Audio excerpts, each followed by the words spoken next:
am the worst rate of 5-star character alive. Kokomi, you're clearly worse. That's what Kokomi is. Hi, this is your disclaimer. This video is focused on free crafting and meta crafting, which means the Genshin Impact endgame. So if you're a casual player, this video might not be for you. More importantly, of course, this is a first impression and it always takes some time to figure out proper stuff with the character like mathematical calculation and stuff. So because of that, this video might not be the most accurate video and be sure to take everything with a grain of salt. That being said, let's get started. I think Kokomi fundamentally could be a good character. Unfortunately, just not in Genshin Impact. Maybe for another world or another game.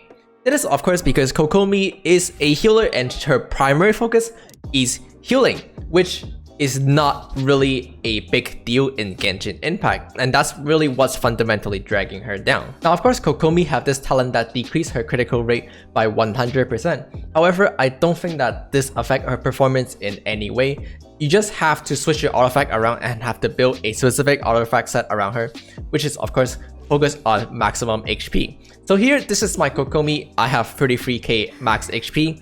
And I'm currently using a level 80 Furling Tail, which also have HP substat. Her talent is at 647 and it's increasing level by 1 because I have Chow in the party.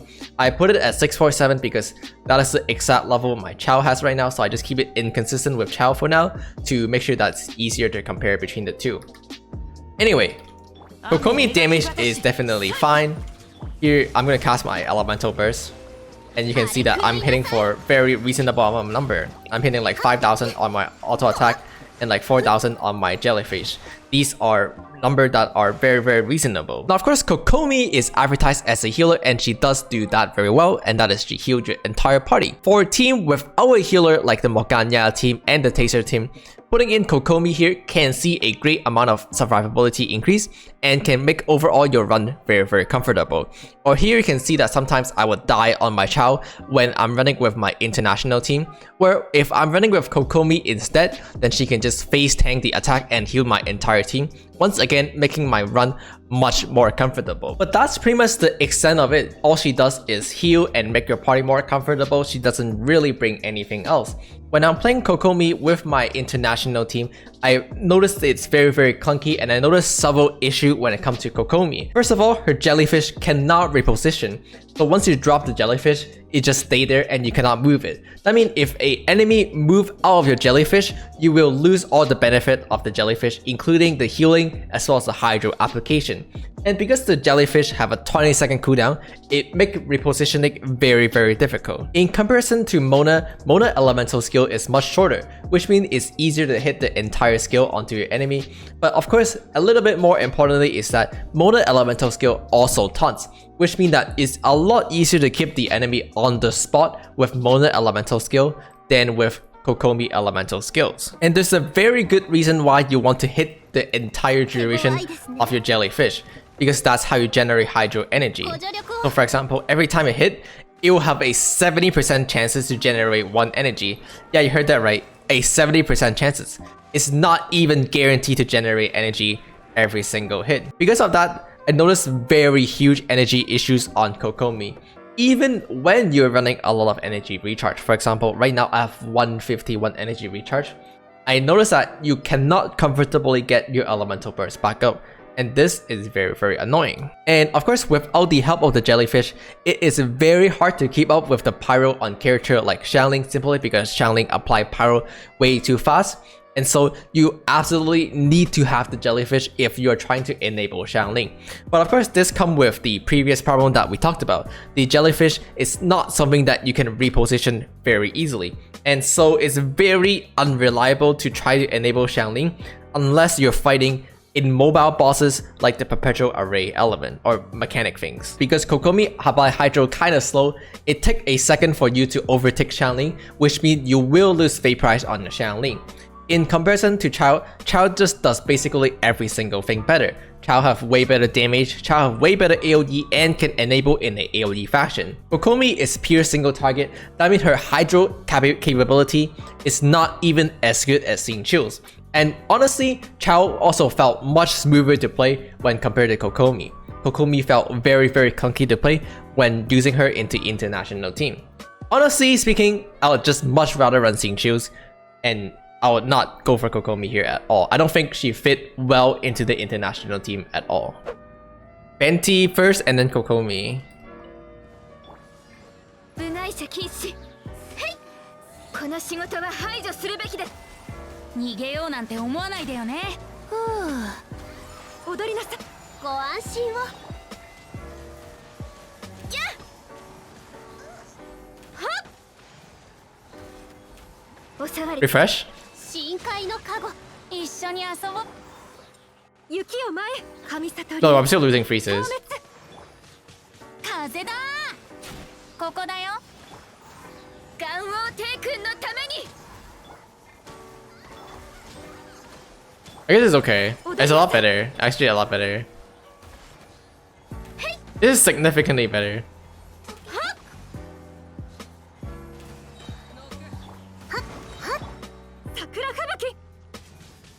Yeah, this work a lot better now.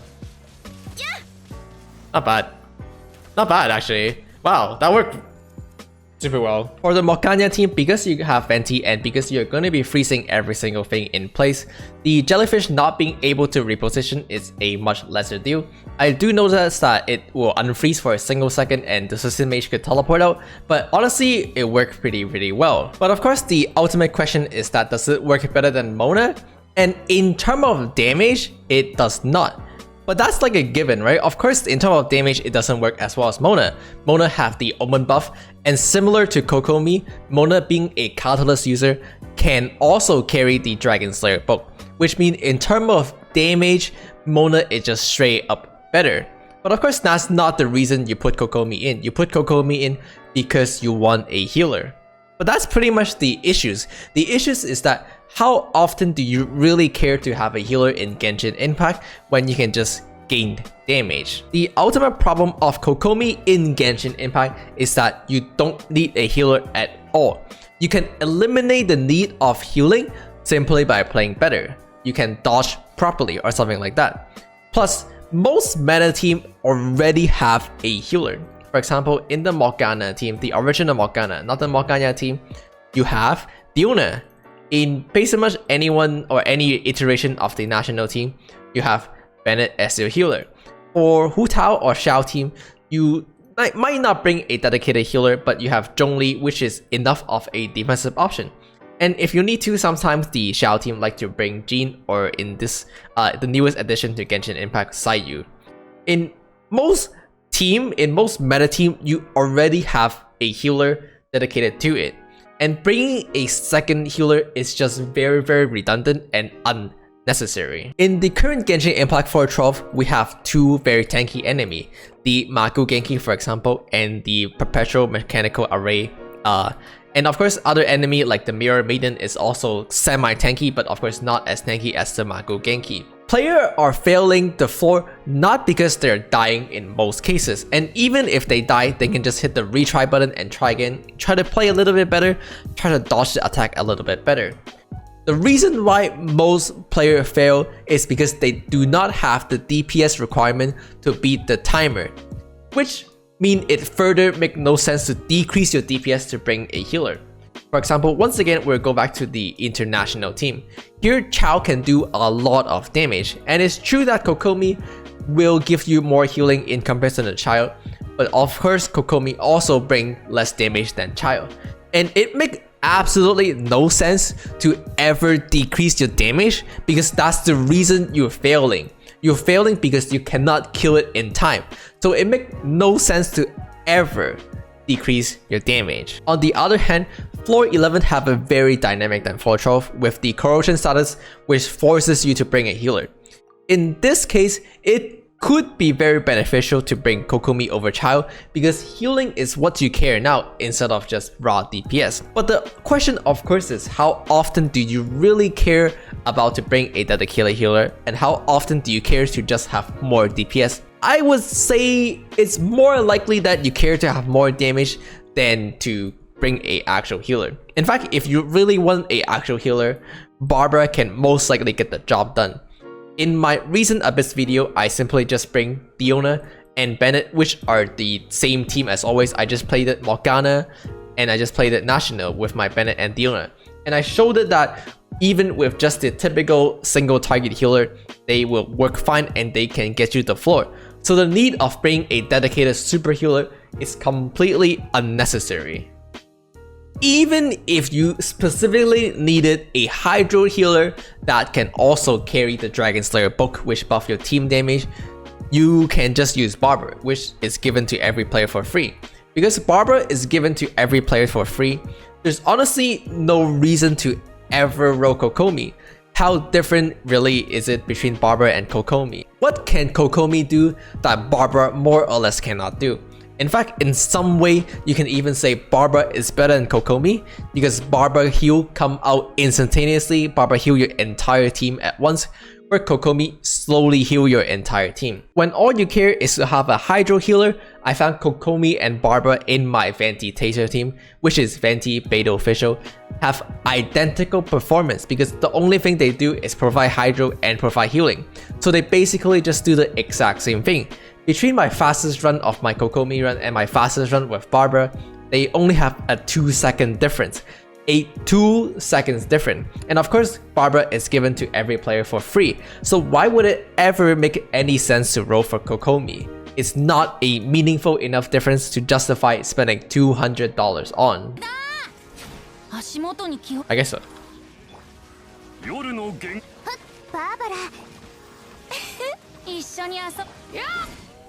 Okay, now that's it.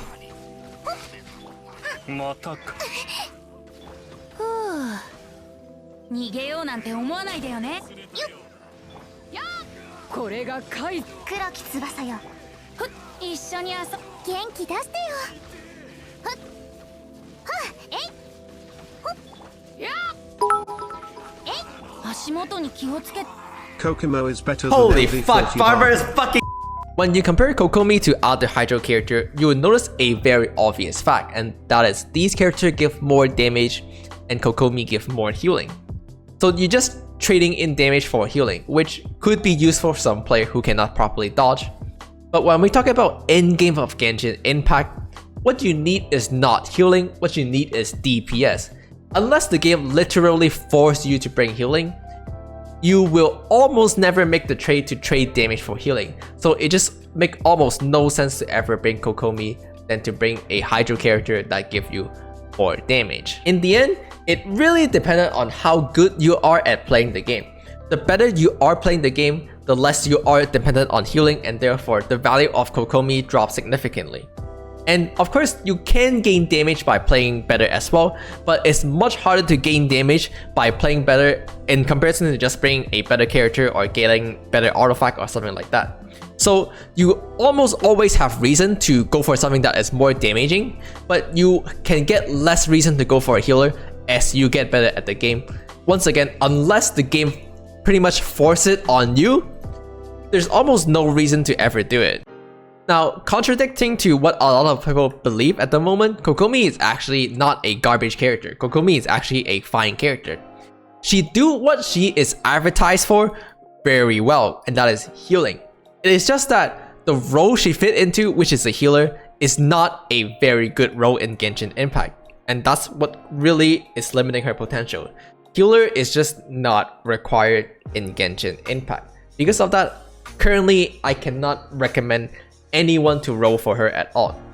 Now, once again, she is still a functional character. It's not like Chi-Chi, where Chi-Chi just doesn't function at all, because Chi-Chi doesn't generate you energy and Chi-Chi doesn't even do healing that well, in my opinion. Because of that, Kokomi is currently going to be a 2 out of 5, which means you could roll if you like her design. She is going to be a work king character, just not a very good one. With that being said, hopefully I'll see you all when we eventually do the full review, which will be coming probably this Sunday or Saturday or next week or something like that. However, I will even dare to say I don't really expect Kokomi to get better, because fundamentally speaking, it is her role that is not working. It is not the actual character. And then that's not going to change. She will remain to be a healer unless suddenly people figure out how to DPS on her or something, or unless someone figured out how to be a proper enabler on Kokomi that, you know, Chao cannot do, then Kokomi fundamentally will not gonna be a suitable character for Genshin Impact. But I hope to see you guys there as well, so don't forget to like, comment, and subscribe, and I'll see you all next time.